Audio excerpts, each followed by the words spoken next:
మూతి వలుగుతుంది.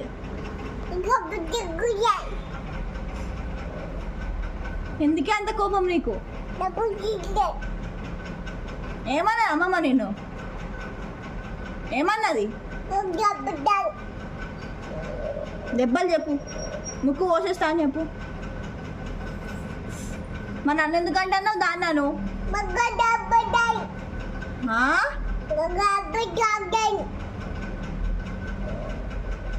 మీరు మీరు అనుకో నన్ను అంటావు. ఏంది బిడ్డ బిడ్డ అంటున్నావు? ఇంకా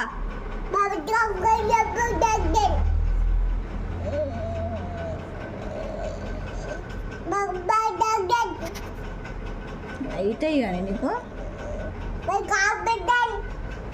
ఏంది బిడ్డ?